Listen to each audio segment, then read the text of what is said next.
రాయలసీమ ప్రాంతాన్ని పండ్ల తోటల హబ్బుగా మారుస్తామని ఏపీ సీఎం చంద్రబాబు అన్నారు. సాగునీటి భద్రత ద్వారా ప్రతి ఎకరాన్ని సస్యశ్యామలం చేస్తామన్నారు.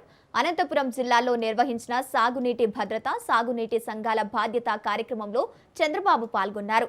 నీటి పొదుపు, సాగునీటి ప్రాజెక్టులు రాష్ట్ర అభివృద్ధిపై కీలక వ్యాఖ్యలు చేశారు. రాష్ట్రానికి ఒకే రాజధాని ఉంటుందని, అది అమరావతి మాత్రమేనని చంద్రబాబు పునరుద్ఘాటించారు.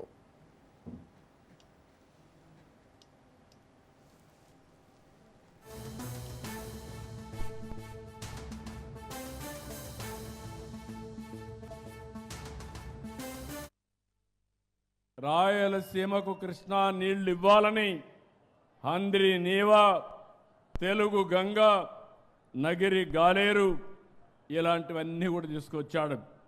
నేను ఆ విషయం కూడా మీకు ఒకసారి చెప్తాను. ఈరోజు మీరు ఒక పని చూస్తే ఒక ఆలోచన చేయాలి మీరందరూ. అన్నమయ్య జిల్లా ఇప్పుడే చెప్పాను, ఆ జిల్లాలో 5.71 మీటర్లు 5.71 టీఎంసీ నీళ్లు భూగర్భ జలాలు పెరిగాయి.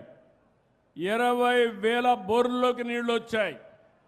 ఇంకో పక్క 30-40% బోర్లలో విద్యుత్ తగ్గింది. 96 కోట్ల రూపాయలు ఒక జిల్లాలో కరెంటు ఆదా అయ్యే పరిస్థితి వచ్చింది. నీళ్లు పైకొస్తే కరెంటు వాడకం తగ్గుతుంది. దానివల్ల ఆ డబ్బుల్ని వేరే సంక్షేమ కార్యక్రమాలకు ఖర్చు పెట్టే పరిస్థితి వస్తుంది. ఇంకో పక్కన మీరు చూసినప్పుడు ఒకప్పుడు అనంతపురం జిల్లాలో చెట్లే ఉండేటివి కాదు, కొండలన్నీ పోడుగా ఉండేటివి.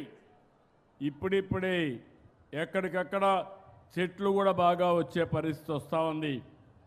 ఈరోజు నేను మిమ్మల్ని అందరినీ ఒకటే కోరుతున్నాను, ఈ యొక్క నీటి భద్రత కింద వర్షాకాలం కంటే ముందు, అంటే రేపు జూన్ కంతా మళ్ళా వర్షాలు వస్తాయి, 6 మీటర్లో ఉండాలి.